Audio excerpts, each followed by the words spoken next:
welcome everyone to the Modern Day Overthinker podcast. My name is Colin, and I am your host. Tonight's episode, whenever you're listening, is with Veronica Memoir, and I appreciate you being here today. Thanks for having me. In my very warm house, because I have to turn the AC off, and it's like 90 degrees outside, so I appreciate that. And we met through comedy, and we were able to hang out once and kind of talk about life and things in general. And hopefully one day she has her own podcast too. That's the goal, right? Yep, that's the goal. That would be cool. And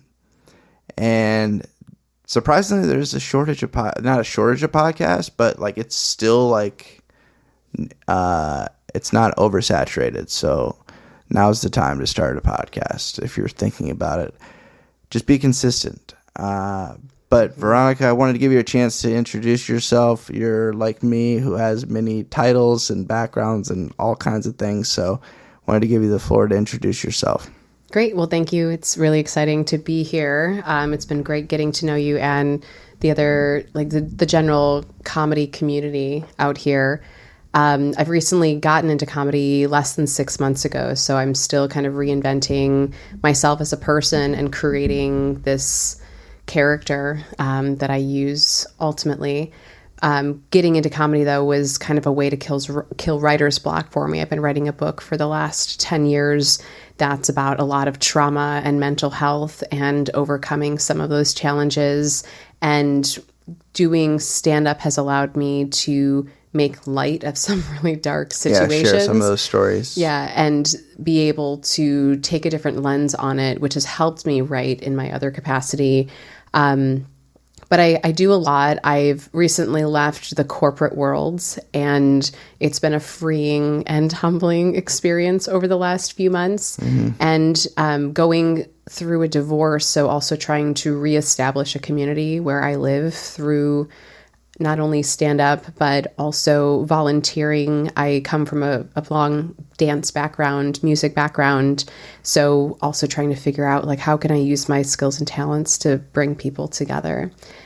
So I think I'm just getting started and still figuring out what I'm going to do when I grow up.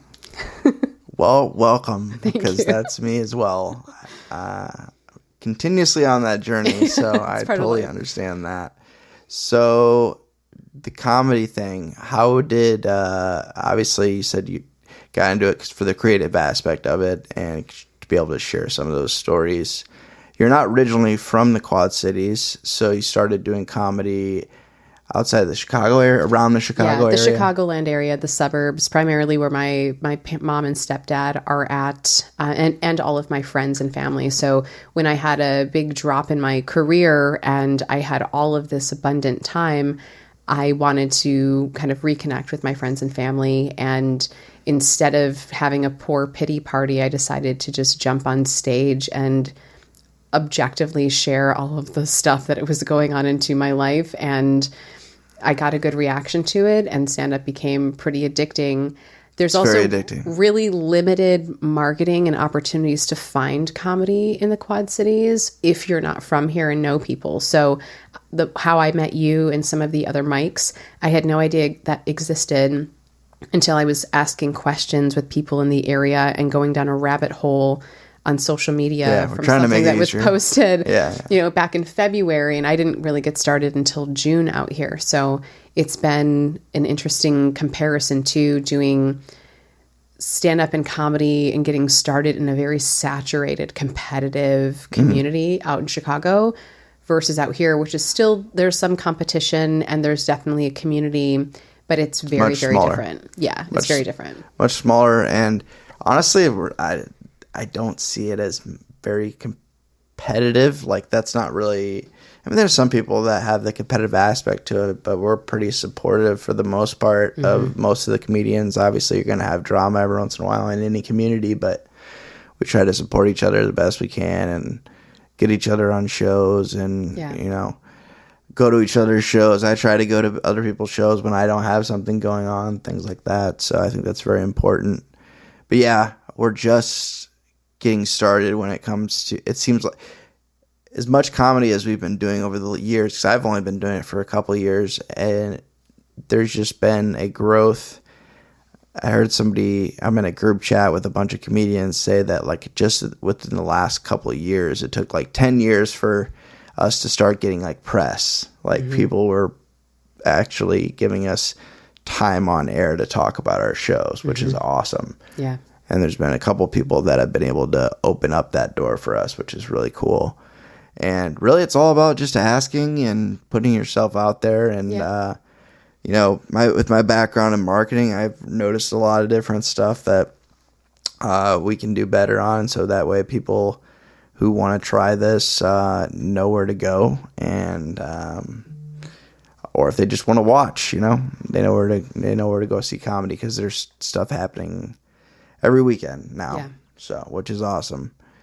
And just to take a step back, as far as when you started doing stand-up, before that, you said you were in a marriage, so you moved here because you married someone from the area. Yeah, I came out to the Quad Cities for my first master's degree, and I met my soon-to-be ex-husband while both working there.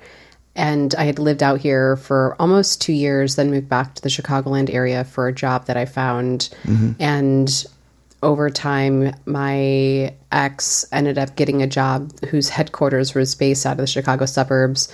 We reconnected, dated long distance, and then I moved to the Quad Cities for our relationship. So I've been permanent out here since 2015. Okay. But it seems like you're just now getting to know the area. You were kind of... Yeah. Well, you worked a lot, and you were, you know, in a relationship, and you're also a mother, so you're busy with all of that. And now you're kind of have a little bit... And now that you're not working all the time, because we've talked about that, you were kind of a workaholic there for a little bit. Yeah. Still kind of a workaholic, just not with one entity at this point. Yeah. But yeah, before, all of my community was associated with my ex-husband, whether it was his family or friends, and that's became my social group. Yeah. And because I worked from home or was traveling for my job, I didn't really get a chance to build my own community for myself out here. So it just feels like I moved out here for the first time since I moved to Iowa. Yeah, that makes sense, because you're starting from scratch. But I'm sorry, the first people that you're getting to know are us comedians. It's the best people. We're the weirdest group of people. It feels like home, though, and I think that's what I'm looking for. Is like truly is I'm looking. It's been so hard having a really successful career and having all of these sought after credentials in a professional sense, that it can make it actually very hard to just humbly meet and interact other people without them having a sense of judgment or a preconceived image of who you're going to be based off of the work that you do. So introducing myself as a comedian with other comedians literally wipes myself clean, where it's just people meeting people. And it's actually been incredibly refreshing. And also, if you look up Veronica Memoir, you're not going to find anything besides comedy. Yeah. Because that is a stage name, correct? It is a stage name. Well, yes. I already knew that, but I have a story as to how I got the stage name. Yeah, I want to know how that name came about. So one thing that I've shared since doing stand-up is, and part of the reason I started writing a book, is when I was 19, 20 years old, I secretly started working in a strip club and took the name Veronica as my stage name. Okay. And I had an association with Veronica because growing up, I was really obsessed with reading the Archie, Betty and Veronica comic book series. Okay. And I developed like this dual personality of being like the very goody two-shoes, blonde, people pleaser Betty, but also wanting to have this like voluptuous, sexual, male attention Veronica that had a lot of power but didn't have to try for anything. And so that stuck with me. And as I was going through a lot of the experiences that I talk about in my book, I titled the book The Veronica Memoirs. And that has been the title for many, many years. And deciding to do stand-up and not wanting to use my real name, because I I'm not safe for work when anyone comes to see me. They're very surprised. Yeah, I've kind of pigeonholed myself using my real name, but yeah. Yeah, so being able to kind of have that name and then realize that the stories that I'm talking about on stage are actually in the book, the Veronica Memoirs. Having the name Veronica Memoir, I almost am living as a character, as a sense of fiction in a way, because I'm my book in terms of how I am as a comedian. And I'm learning to expand that a little bit, but it's very comforting being referred to as Veronica again, because so much of my life I responded to Veronica more than my original name, because you'd be surprised how often you're not actually addressed by your first name when you're with someone, especially when you're in close proximity or in a close relationship with them. So being in a club or being on stage, being called Veronica, I respond to much faster than my real name, actually. Yeah, you're just kind of okay. Yeah, so you're just used to that. So you said you were secretly doing it. What's the story behind this hiding it from everyone? Yeah, so I was a stripper twice. The second time was even more surprising for many people, but my whole life I've had to keep secrets. I grew up in a really dysfunctional home. My father was a sociopath, and a form of protection was that my family basically lied to the outside world of either what was happening on the outside, or we lied to each other as a means of protecting each other in a sense. Like your image, but also risk of someone else getting hurt or abused or withholding information because it felt safer. So there wasn't necessarily malice behind all of it, but it was a adopted behavior that I realize now after going through years of therapy was really conditioned just in my household. So there's also a lot of shame that comes with those types of lines of work of being a stripper or sex worker in any sense. And I grew up in a very conservative and somewhat religious home. And so I just didn't tell anybody, or very few people knew. And especially the second time that I went into it. Did you go outside the area to do it too? So the first time I was somewhat local. It was in the Chicago suburbs. It was a much cleaner, safer club. But I wore a black wig. I changed my name. So it was not as easy to be identified as who you see today. Yeah. And the second time I also drove even further and was close to the Indiana border where I was living in the Chicagoland area. So it was about an hour and a half, 2 hour commute each way. Okay. So, yeah.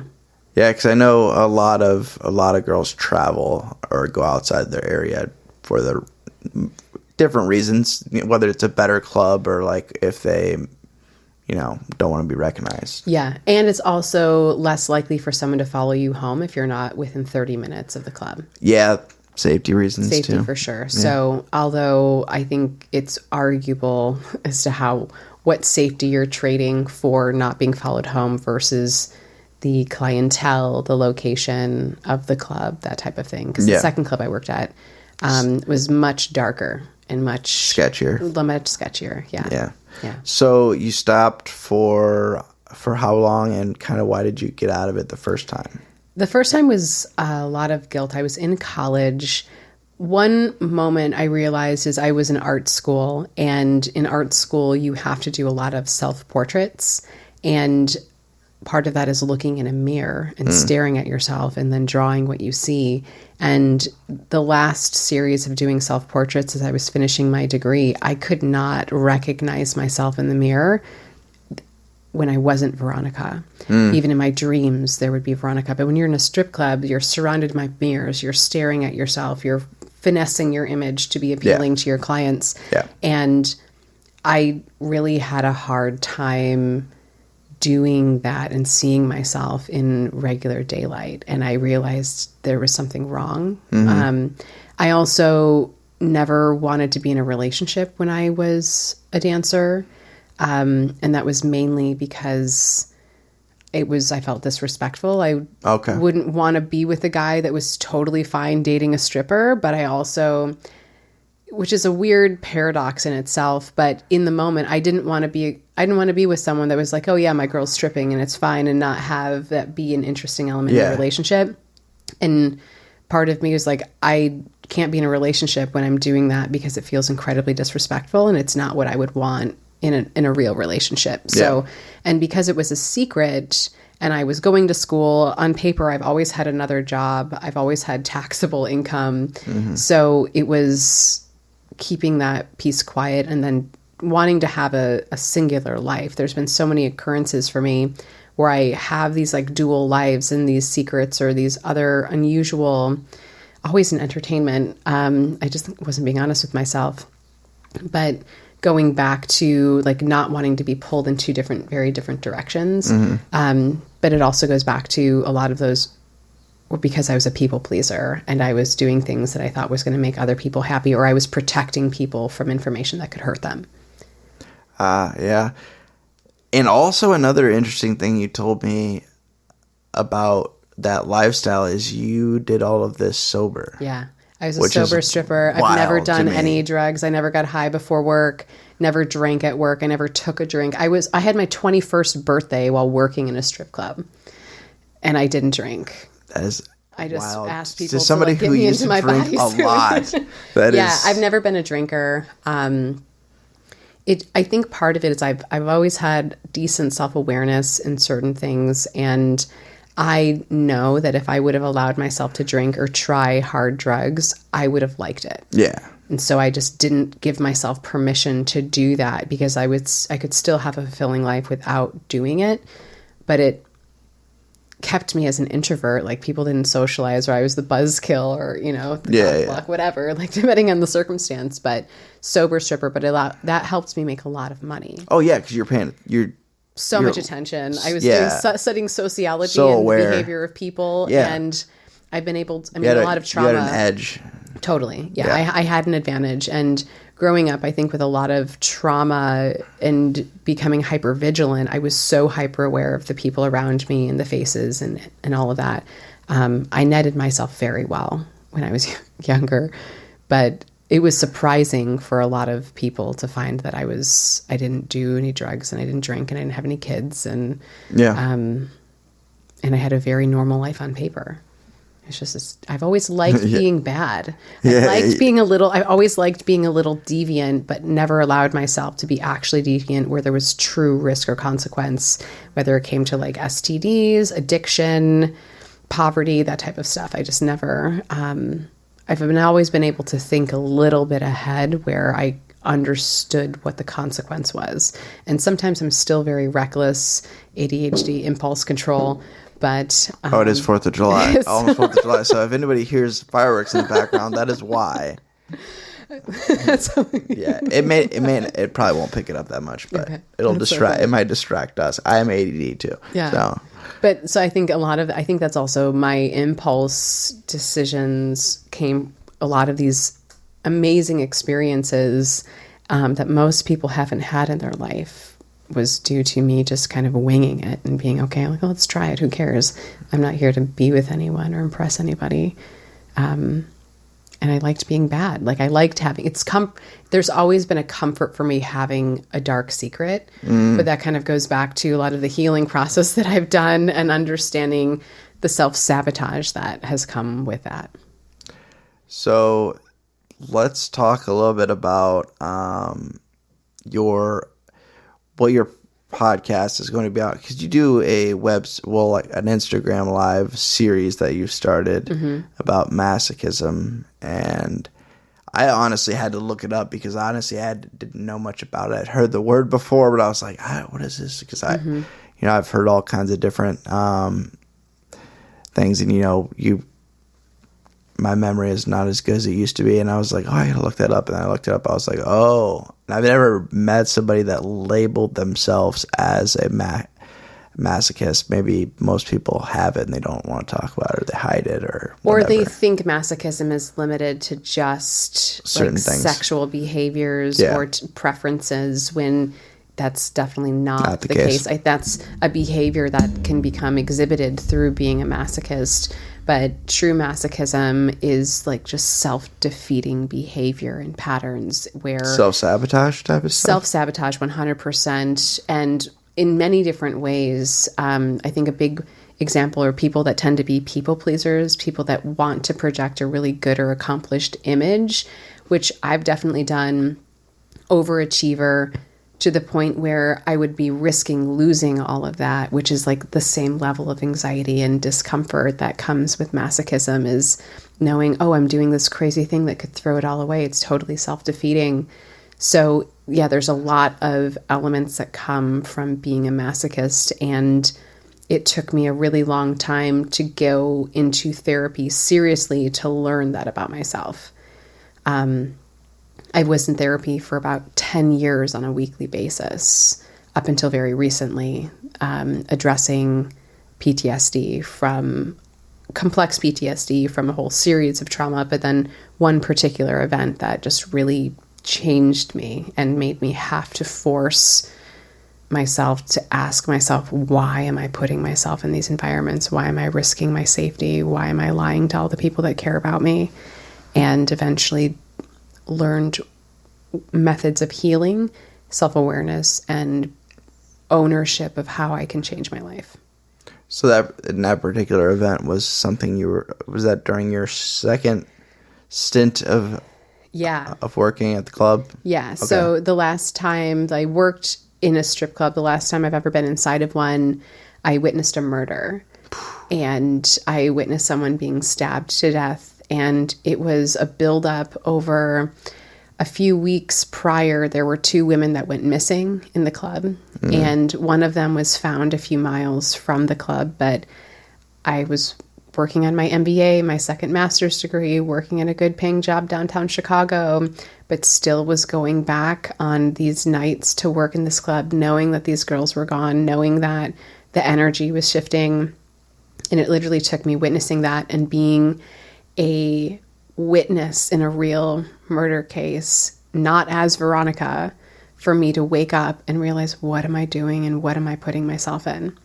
And so I had to work backwards in therapy to address a lot of the things, not only heal and get back to a regular state, but also not only witnessing a murder, there was many other things that actually happened within a 6 to 8 month period around that just compiled madness. And it was a hard thing because it was also a secret. My best friend didn't know I was doing. I was working with my best friend downtown Chicago, and she didn't know what I was doing. I recently told her. So again, years and years of secrets and holding a lot of these things in, and no one knowing why you're acting the way that you are, other than thinking that you're unhinged. But because I've been so good at keeping secrets to myself, I never told anyone for a long time. And so now is the first time where literally it's all out on the table. And it feels good, but it's terrifying. Yeah, because you don't know how people are going to react. Yeah. And have you, as far as close family members, I know you said you don't have much of a relationship with your dad. Is that correct? Yeah. So I did not have a good relationship with my dad, and he's been passed. He also died in 2015. Okay. So there's been a lot of healing with that too, and being able to let go of a bunch of things since I can't. Was there ever a point in your life where you and your dad had a good relationship, maybe when you were growing up, or was it always kind of ugh? No, I mean, I knew my dad was always mentally ill. Okay. But he was incredibly violent. Okay. And yeah, and he was a sociopath, and there's a lot of stories that I could get into that can signify an actual sociopath versus just someone that was mean and selfish. Yeah. He was very unwell, and he was sick. I found out he was sick for a few years prior before he died, and I heard through the family that he may be going into hospice. So I have a half brother. My father had a family before he met my mother and had me, so not a result of a first marriage. And my half brother and I met when I was in my early 20s, and we were thinking about trying to make amends with my dad and maybe see him before he left. But my dad didn't want to see us, so I haven't seen my dad. I think I didn't see my dad for maybe 8 or so years prior to him passing away. Yeah. So he was just no. Was he it's too late, or you don't really know? I don't really know. I think initially he may not have been as unwell as he wanted. He sought a lot of attention and glorified his ailments to get attention or support, whether emotionally or financially, from family or other people. So I'm not sure. It was, I didn't want, as much as I've always wanted to like be able to forgive and heal and like have a relationship with my dad, it was never possible. And I just had to learn and accept that I was doing myself a favor by not keep trying. Yeah. Yeah. It was a losing battle, basically. Yeah. Yeah. So your mom got remarried. So when did she break everything off with your dad? I was well out of the house. I moved out when I was 16. Okay. But I was in my I was maybe 19, 20. I mean, when I was first a stripper. But my parents' divorce took over 6 years. Damn. It was awful. And my dad lived in the house for most of the time. Yikes. So my mom met my stepdad through a mutual colleague's husband type thing. And they met and my mom was very slow about it just because she had been in a very terrible relationship for over 20 years. Cautious. Yes. And, but they just had their... Was that her first marriage? No. Okay, so she had been married before. Yes, so no other children, but I my wasn't mom... trying to like backtrack, sorry. Yeah. So, I mean, here's where I come from. My mother was on her third marriage when she married my dad at 28. Oh. Yeah. Okay. There's so much I could dive into that, but but my dad had a previous marriage that was arranged. Legend has it, arranged. He was from Sicily, oh. And so I have two half brothers from my dad's first marriage. But they stopped associating with my father when I was young, and out of all four of my father's children, none of them have anything to do with him and had nothing to do with him for over 10, 15 years before he passed away. Oh, wow. So I think that's usually a sign if both families, if it wasn't just you. Yeah, there's something going on. Even if it was just you, you could have been the only one that noticed. There's sure. Those only situations. Girl, which was not helpful in my case. But yeah, it was just a lot of turbulence. And I think my parents had a lot of unhealed trauma and they didn't know how to communicate work. And so that was my example. And I repeated that. And I think part of it was I knew I wanted to heal and become the person that I know that I am. But really also becoming a parent has allowed me to be so intentional about that and know that I don't want to pass that on to my kid. So it's kind of breaking the cycle of just generational trauma and choosing to do the work that is normally uncomfortable, because changing your behaviors on a subconscious level is incredibly uncomfortable. Oh, yeah. Yeah, it's very, very uncomfortable. But rewarding.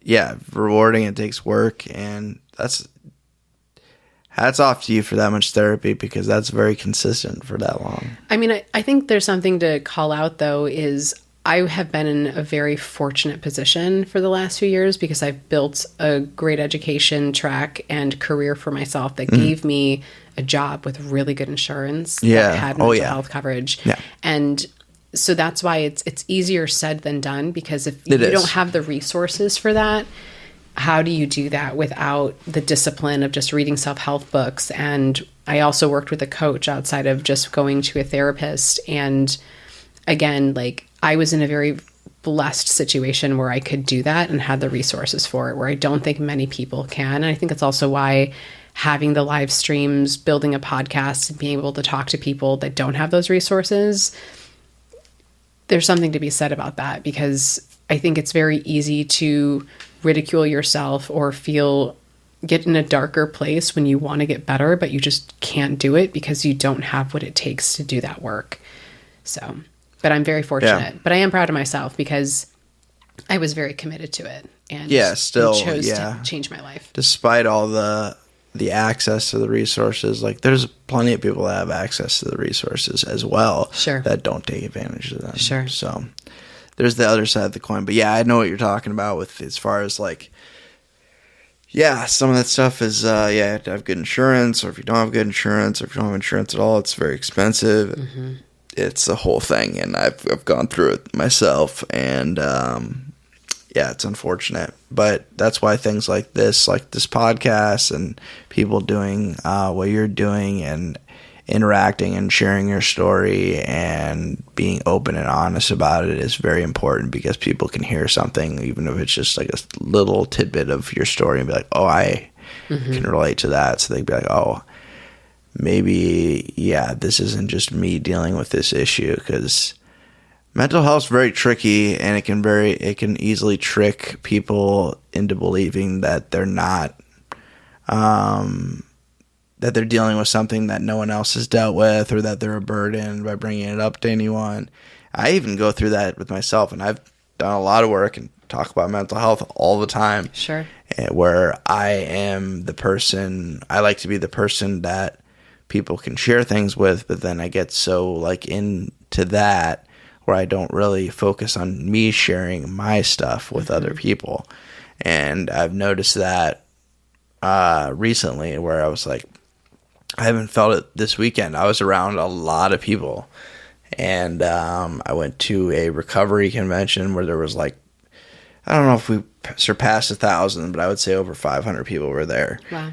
And just surrounded by people, and you know, plenty of people that care, even if I've never met them. That's just the atmosphere of this whole convention. And I didn't open up to anyone or talk about myself at all, about what I did a little bit, but not, it was kind of on the surface, and it was more like topic based, because we'd have like little meetings and things like that. But I didn't get into like, you know, how I've been feeling lately, and I need to do that more, and not just on social media, but also in real life. How have you been doing? You're gonna put me on the spot there. Okay, all right. This is supposed to be my show. We can talk about it later. No, I will deflect with humor immediately, as you noticed. I've been doing okay. Like, I've just been hyper focused on like what I want to do. Like we said, what I want to be when I grow up. You know, working a pretty stressful job. It has its days. I mean, but I work in customer service. I work with employee benefits, and it can be very, very mentally taxing. Mm-hmm. And I'm trying to start my own business, but I'm running into a wall where I'm like, I don't know why I'm not doing what it takes to really get that business off the ground. I'm kind of stalling. And I think it's just because of my energy and maybe some fear of failing again. I've had a failed business before, and I don't really want to do that again. But yeah. I mean, that's kind of like a masochistic tendency, though, right? Where you know the work that you have to do, and it's scary. Yeah. But there's also the fear of success. That was something that I learned with my coach. Fear of success is another thing too. Like, yeah, because it's I am worried. Part of me in the back of my mind is concerned, like, if I get to a certain level of success doing anything I do, whether that's the comedy, the podcast, or the social media business, is if what happens to my recovery, if I will probably have to deal with, you know, whether or not, like, oh, I am good now. Or my mind trying to convince me that I'm good to use again or whatever. Sure. So that's a fear. Then I always have a constant mentality that I'm never doing enough. That's just always on my mind. Like, yeah. And people will hear that. This is going to be released after the episode I recorded with my new friend Tabitha, who has a podcast called Deck Diaries, and they're releasing the episode on Wednesday, and her co-host just laid into me. Oh, really? Like, in a good way. Like, in a caring way, about just how much I just kick my own ass on a daily basis. And I can't wait to listen to it because I need to hear that, and I need people to call me out. And I still don't do well with compliments. I don't do well with like people saying that I'm doing a good job at something, or even in comedy saying I'm funny. I'm like, are they just saying that just to be nice to me? Or so that voice in your head, that mindset. I mean, that you'll get a lot out of Masochist Mondays, I think, in terms of understanding, like, there is that self-talk, but then choosing not to do anything about it when you're aware that you are speaking to yourself or thinking in a certain way and still not taking action. And part of it is like the failure, or even just the level of emotion that you experience with disappointment. Even if it's not disappointment, the intensity feels comfortable. Mm-hmm. And I find myself very similar, where there's a lot I want to do, but when you take a minute to stop, you do a lot. Oh yeah, you do a lot of stuff. Yeah, it's like it can be. I overwhelm myself a lot, but there's also a part of me where like I want to make a drastic decision, whether that's like I'll catch myself sometimes like I'm just gonna go pull out a bunch of money and go to the casino and just do reckless shit.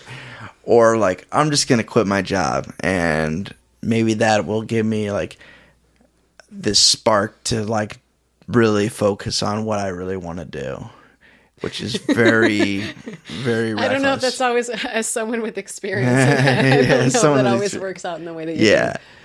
Well,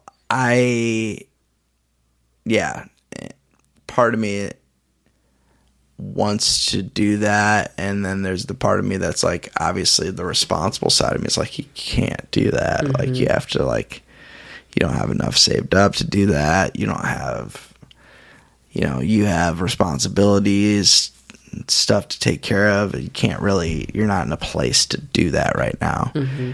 And then part of me is like, why aren't you in that place where you can do that right now? Sure.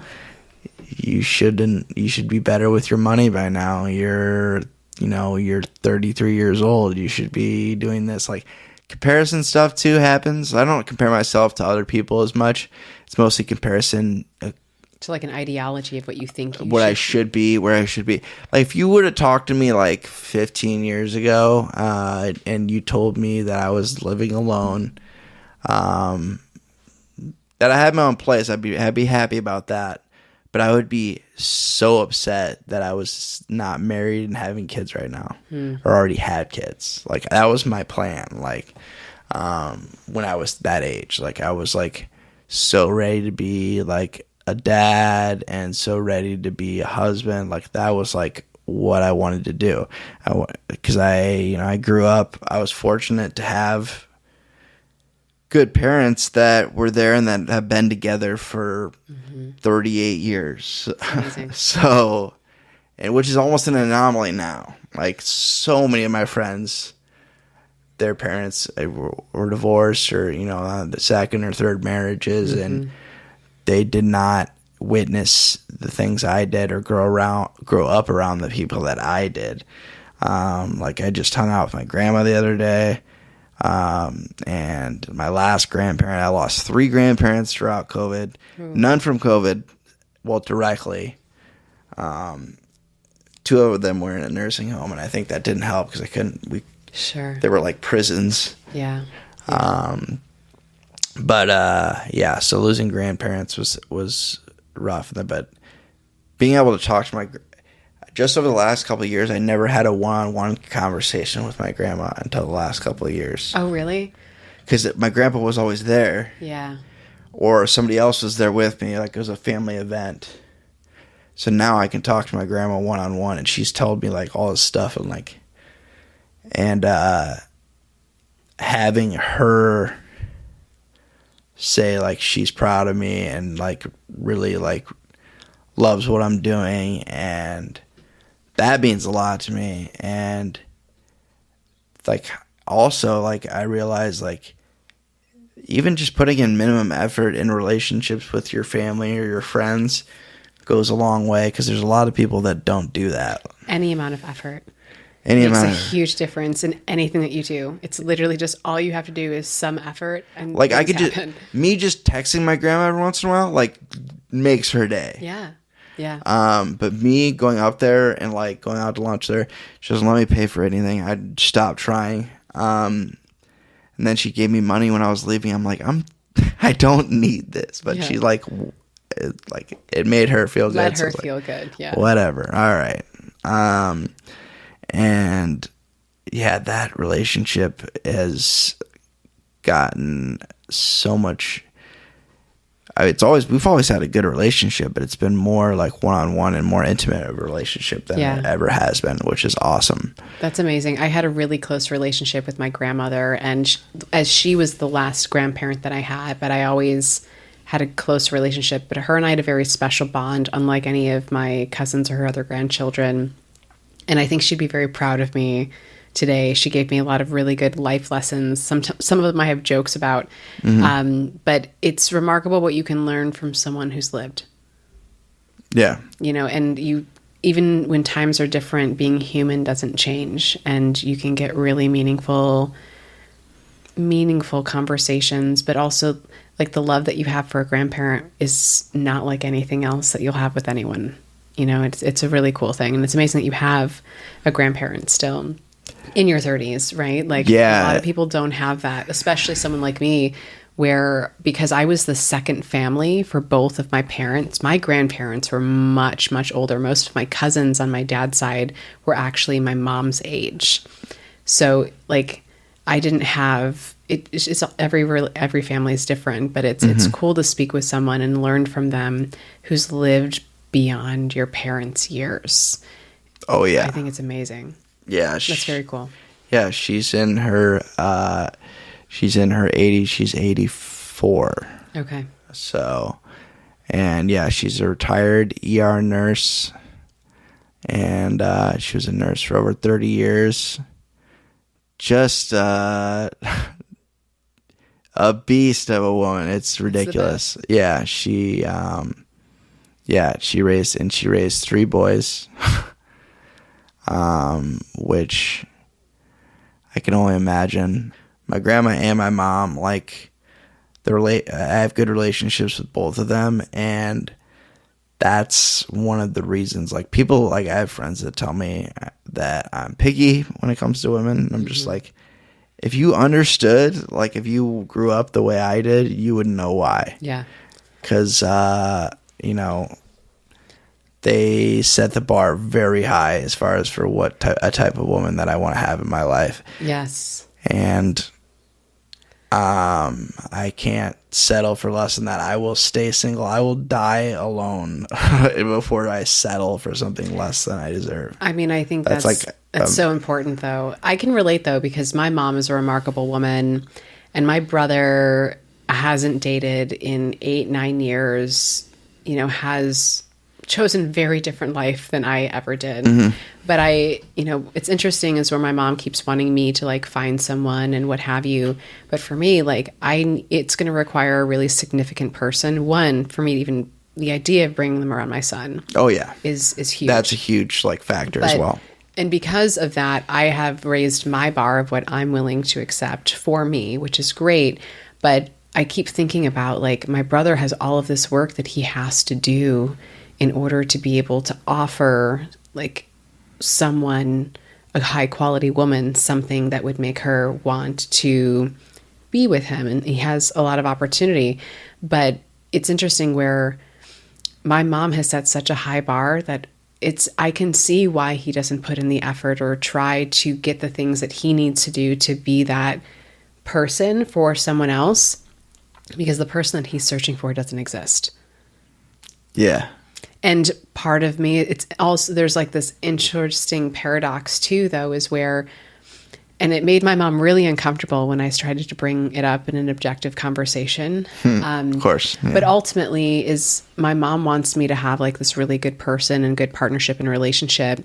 But every time I talk about my brother, he's such a good guy. He's blah, blah, blah, blah, blah. But if I brought someone home that was like in my brother's position with an experience, I would be settling.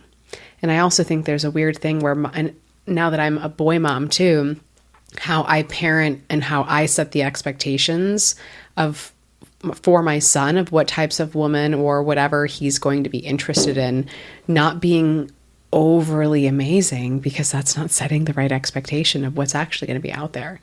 So I don't know, it's been an interesting thing where my brother is likely going to be alone and he wants a family, he wants to be in a relationship, he wants to be a father, but I've not met a woman like my mom, or I've not met a woman like me in many aspects of the things and skill sets that I bring. And it's a hard thing. It's a hard thing for guys that have high expectations. Yeah, finding a diamond in the rough is not easy. Yeah. But it's just funny too how you can have the same parent and depending on your experiences have very different outcomes and expectations, where I've always historically have settled for much less, and now I'm not willing to do that. Yeah. But yeah. It's not. But I think it's hard to find a really it depends what you're looking for, but I think it's hard being a man that wants a high quality woman. I agree with you. Yeah. I agree with you. And that's not to bash women in any way, but it is gender very norms hard. have changed a lot. It's different. It's totally different. I don't know. It's I don't want to say it. A lot of my listeners are women, so I don't want to piss anyone off. Yeah, I don't know. It's just like my mom and my grandma were very traditional women, and that's what I grew up around. And that's I'm not saying I want somebody that doesn't have a career or doesn't have their own goals, or that just is in the kitchen all the time, just waiting for me. And like, I don't want that. Doesn't need to be the case, but I'm sure there's a lot of women that want that. And it's interesting because that's the life that I want, but I never thought it was an option for me. So I got the career, I got the degree, I got the debt associated with it that keeps me from ever being able to be in a position to do that. But I think for our generation, being a stay-at-home mom was not an option anymore. That was never positioned like you could find someone, get married, and have a family. I've never once growing up did it ever cross my mind that that's something I could do. So I think that's why it's almost harder to find someone, because in my age group, I mean, we're roughly the same age, but never once until I became older and actually cared about what was important for living. Yeah, it's and the older I get, the harder it is. Yeah. And it's like, or dating someone who already has a kid or kids of their own. Yeah. And that's a whole nother different bar. Like, not only is she going to be a good partner, but is she a good mom? That's a huge thing. And also, it's hard to develop and if she is a good mom, it's hard to develop a good relationship with her because you're not number one on the list, right? Which I understand why, but that's hard. But it's tough. Yeah, totally. That's we talked a lot about dating on that podcast, so it'll already be released once this is released. So it's called Deck Diaries. So definitely look that up. Awesome. If you are listening. But yeah, I'll be interested to hear, and I'll definitely going to get some laughs out of it, but hopefully learn something when I listen to it again about myself and the way I treat myself, the way I talk to myself. I've gotten a lot better. I mean, and especially with taking compliments, and when multiple people have told me certain things, I'm like, okay, all right, that not everyone's just lying to me, Yeah. Like, I think the one thing that I've learned in terms of like manifesting and, being able to make changes in your life is you have to treat yourself how you want to be treated. You have to treat yourself how you want to treat a partner. And once you do that, the universe works in a mysterious way. That you have to love yourself first. That's the biggest piece of any relationship, and I think why my marriage failed is we both didn't love ourselves enough to love each other enough. Yeah, I think I don't think I hate myself. There's nothing like that. Like, I do love myself, but I think I also just like, I'm like an overbearing parent to myself. Like, I like expect more. Like, I'm one of those parents like that's never proud of his kid. Like, I'm or you that want to to push myself. them to do more. Yeah, I'm that to myself. So, and it comes from a loving place. Sure. But it's just like it's a weird dynamic, and it doesn't. Yeah, I think it's just it has some things to do with like I missed out on a lot of years of development because of my lifestyle.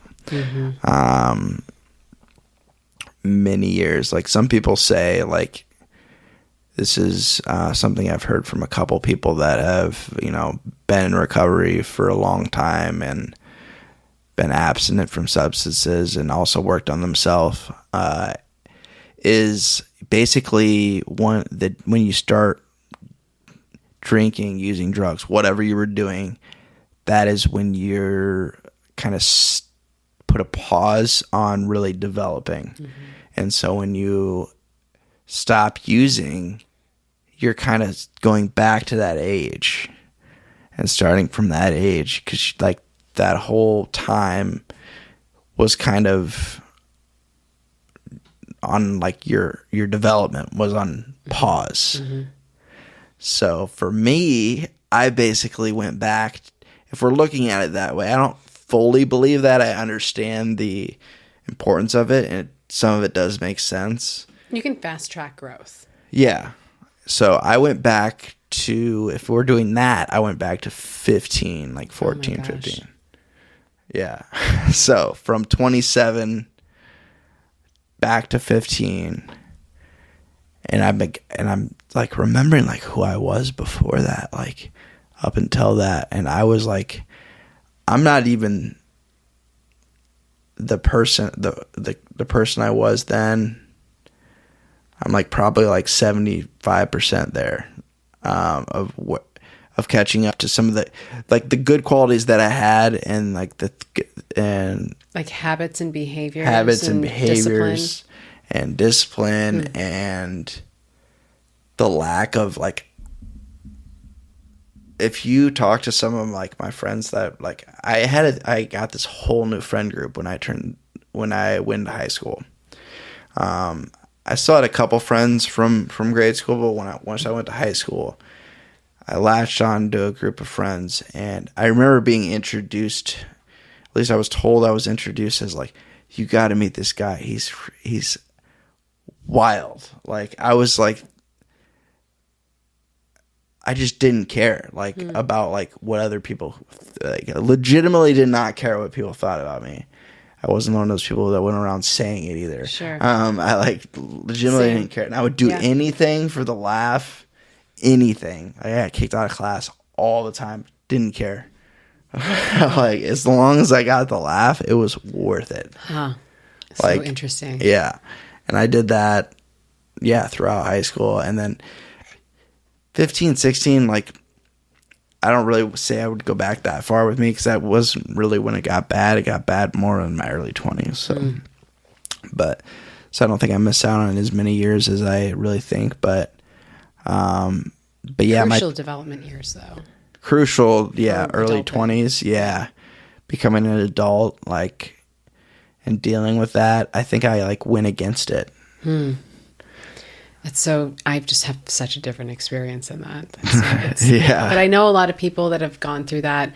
And I think I was always too scared to do drugs. And I was the nerdy girl that didn't get invited to parties. I played cello and like wove baskets from willow tree branches in my spare time. Like I didn't have. You're doing drugs was stripping, maybe? Yeah. So like all of like the secret deviant work, a lot of like impulse spending was another one that I did, which has kind of kept me in a trap of going back, because I liked having money in my pocket while also having a salary. Like, it was I had a lot of money at my disposal, and I was not wise with it at all.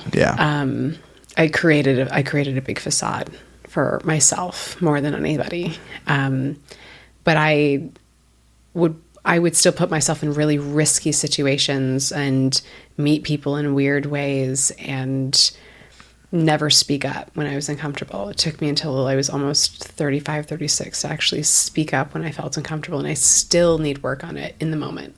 I'm really good at now, like following up with someone or writing out my thoughts, because I don't like to react emotionally. I'm not I don't yell or freak out. I internalize a lot of that. But it's still so hard for me to say, hey, that's a little messed up, or that makes me uncomfortable in the moment. Yeah. It's still so hard for me. And I understand. I was peer pressured into a lot of things, but I went through years of self-harm in high school. I did a lot of self-harm. In more ways than I'd like to admit, but it was just, I can't change the past in that. But that was my drug, and that was my drinking, and that was me being your a escape. rebel. Yeah. Yeah. So that's what it's really all about. When I was using was escaping reality. Mm-hmm. I mean, that's all it was. And being someone that I wasn't. Yeah. Because I didn't like the person I was.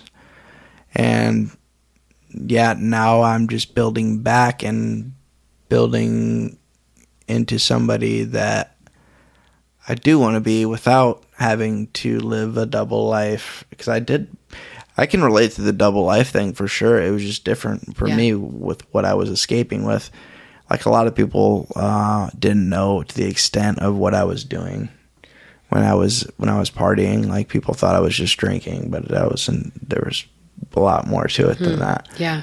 And I even like hinted at that with my grandma. I didn't specifically tell her like, I used to do this and this and that, but I told her, hey, these are, I don't go to the meetings that you think I go to. Sure. And explain that to her. And she was really cool about it. She's not a dweller on the past, and she understands, she's lived a lot of life, so she gets it. Like people can change. A lot of people don't change because they're not willing to put in the work, but people can definitely change. And that's how I feel about, I've met people in comedy where they're like, yeah, you should probably stay away from that guy. And I'm like, well, I didn't meet the guy you're talking about. Right. I've had a lot of that. Yeah. It's like, I take people for where they're at right now and meet them where they're at. And that's best way to approach it. Cause like, and I don't know if those people like that are saying those things, where they're coming from and what they're trying to do by saying those things to me, if they're trying to protect me or if they're trying to subconscious sabotage sometimes too. Yeah. A lot of people aren't aware of what they're doing when they try to seek or present information. It reminds me though, I worked with a few different coaches, and there was a coach that I can't afford that was gracious to give me 15 minutes of his time to just kind of check in. And he asked me one of the most profound questions, and it's so simple. And I really had to digest it, and have so many bits of writing. It's actually what pushed me committed to actually finish my book. But he asked me, are you being who you are? And then furthermore, he went into to ask myself this question is, who do I need to be to become who I am?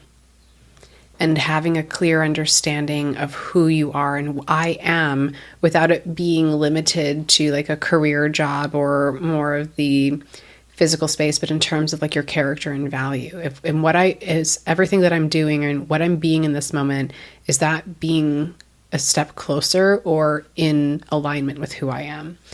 And it's really hard to face that because in most cases, most of what we do is not in alignment with who we are, because it's influenced by other people and we don't want to become aware of it. But that's... Yeah, and I think I noticed that a lot. And I noticed that by, what I do for work. And I'm just like, this isn't... I can't really fully be who I am here. I can kind of be who I am, but at the same time, it's like... I can't do this forever. I mean, that kind of reminds me of, now that I'm looking for work, what I plan on doing is I'm literally looking for organizations that are like, bring your full self to work. And I'm going to be adding on my resume my experience as a stripper, as a dominatrix, and all these things, and trying to relate to what that is to the job description.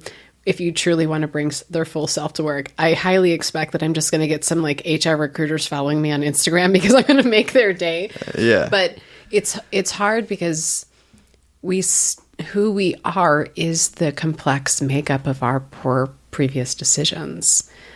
That is who you are. But it's because how you know who you are is by what you know what you're not going to do again or don't want to bring yourself back to. You're not limited to just that. You get to create that, but it's work. It goes back to the effort that you mentioned. The effort is very important. Effort and discipline and consistency is really what it boils down to. And it can sound a lot easier than it really is. Yeah. But it is not. But it's worth it. Like you said earlier, it's very much worth it.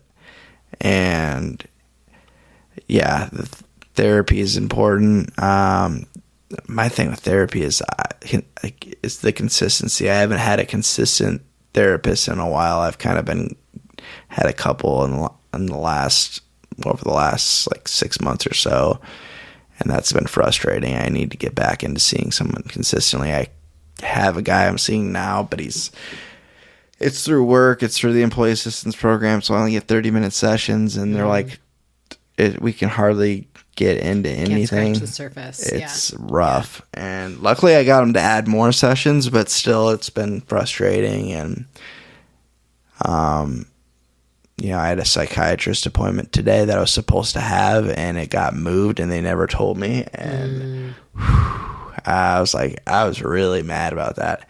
And this is a psychiatrist I've been seeing for at least 3 to 4, probably 4 years now. And I don't want to switch because it's like, I want to start over with somebody. But at the same time, it's like, that was not cool. This area is really hard for good care. This is from somebody in Iowa City. This isn't even somebody here. Oh, wow. Yeah, I know the level of care. I know the level of care here is not great. I went outside. I went out. Yeah. Oh, I consider that's a commitment for you, right? To take that drive to go out there to find. I see her virtually now, okay. But I was working in Iowa City. Okay. So I would make appointments on obviously days I was working before, usually after work. Got it. Or my lunch break or something. Okay. Yeah. So Iowa City was accessible to me as well. And now it's even more accessible because I see her virtually. But yeah, that was I kind of had a feeling it was going to happen because tomorrow's a holiday. But when she's like, yeah, we had to reschedule your appointment to Wednesday. I'm like, at this time, hope it still works. I'm like, well, it doesn't. So hope isn't enough. Where are we going with this? Yeah, so it's but luckily it's going to be a little while till I talk to her and I'll be able to cool down because I wanted to snap. We're pretty aligned on a lot of stuff, and we're actually trying to get into more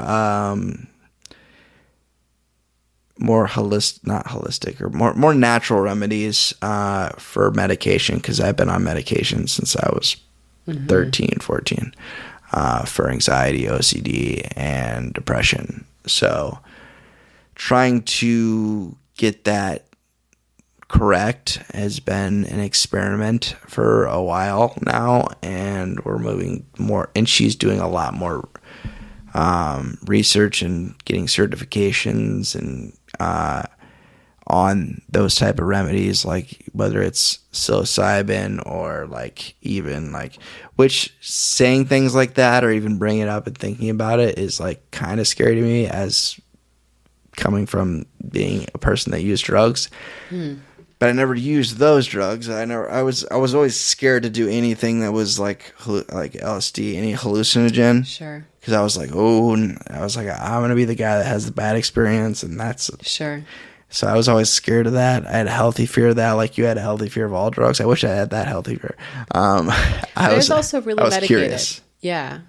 Well, the curious piece, I was just never curious enough. I just never cared enough. That's good. But it's interesting is I was highly medicated as a kid and then kind of going through a lot of trauma, had a lot of depression, anxiety, and I've actually been on 0 medications for the last year, including medications that I had for a lot of like health, autoimmune concerns. A lot of it was when I left my husband and my life exponentially got less stressful and traumatic. Yeah, stress can cause a lot of problems. Yeah, but it's interesting though, like where I know I likely could benefit from something like that, but I'm not in a position where I can get back on that immediately.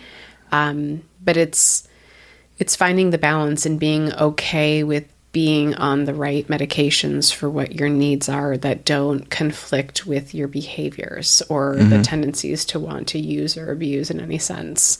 But less is always more for the brain when you give yourself permission to actually experience reality without whatever it is. But it's also not worth experiencing reality when you just need help and support. When I legitimately from what I've been told, have a chemical imbalance in my brain.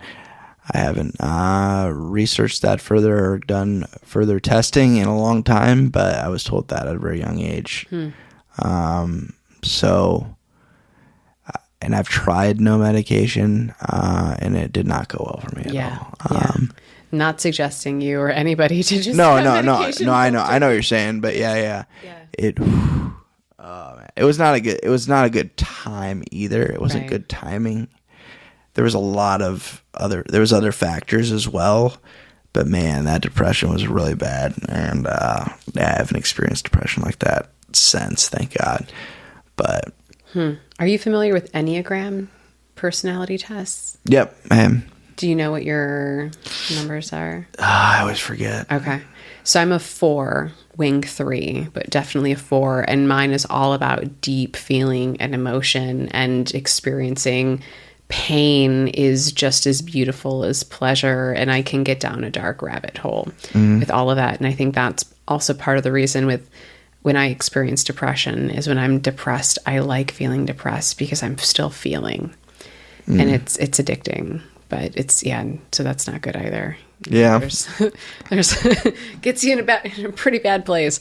But everybody's got their own journey, their own timeline, and the fact that you're going to someone and talking about it and even questioning if you're doing the right thing just shows that you're being cognizant of it. And and having really outlets too is helpful. Like I've gone, I've been really depressed and been like, I need to go to the open mic tonight. And just I'll just go off on stage or whatever, do whatever. And I'll feel so much better just because of that. Or just human interaction in general, and not doing what I want to do when I'm depressed, and that's isolate and not talk to anyone. I want to shut off my phone and not talk to anyone. It's part of the reason that I did comedy, because I knew I would get really depressed if I allowed my circumstances to just keep me inside. Yeah, and it was just forcing me to go out there, and then I would tell people, which held me accountable to actually showing up. And that's part of the reason that I do so much promotion on the social media now too, is 1, just kind of build the habit, but 2 is my tendency is to just not go, not show up or whatever. But I care about my reputation of just not disappointing other people or not doing what I say I'm going to do. Yeah. So it's hard, but it's good that you use that space for getting it out, because everyone wants to hear what you have to say when you go to the mics. Yeah, it's fun. It's gotten to be, and I was also worried for a little while, like I haven't written anything in a while. And now, like recently, I've been writing like a lot more, which is really good. That's great. I think it just took me giving myself a little bit of a break. I wasn't doing as much comedy or as many mics as if it was up to me, I would do a mic every night. Yeah. But I can't. I've even thought about doing that as like a drastic measure, like selling my house, buying a van, and just driving. There's a comedian I can introduce you to in the Chicagoland area that lives in his van. He does just that and might make you just rethink it. Based on where he's gotten. It depends what you want. Yeah. Like what your goals are. Like if your goals are not that, a family and all, like, do it. But it's it's a lifestyle, right? Like every decision we have, it's aligned with the lifestyle that we're choosing. Yeah. Yeah, I can't do that, but I want to. A part of me wants to do it. Or even just taking I'm going to start by taking a week off and doing that, going to different places, and hitting as many mics as I can, different ones, ones that I've never hit before. I haven't even been to have you been to Peoria? No, but someone was encouraging me to go next week, so I may head down to Peoria and we'll see what happens. Yeah, it's a lot of history. You gotta get there before the building falls apart, because it's I thought that was Davenport. No, was oh yeah, too soon on that one. No, this is a historic club, but it's one of those where it's okay, it's looks the same. I like gritty. Yeah, it's gritty environment. From what I've heard, I've never been there, but from what I've seen and from what I've been told, it's very original. Yeah, OG. I love it. It's very OG. Love it. Well, I think we're a little over time, and I paid attention for once, so that's good. But I appreciate your time, and I look forward to seeing what you have to do with the comedy and the podcasting and all your creative outlets.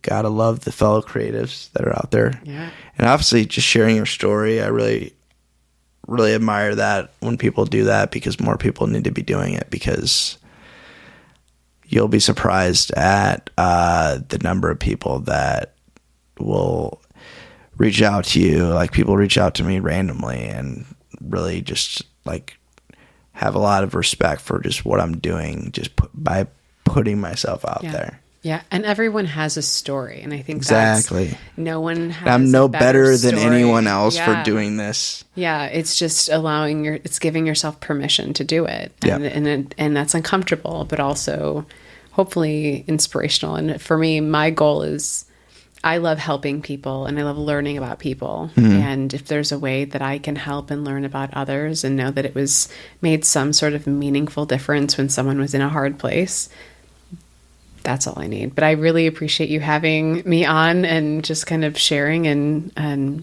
learning about the work that you've been doing too. This has been awesome. Yeah. Thank you. Thanks.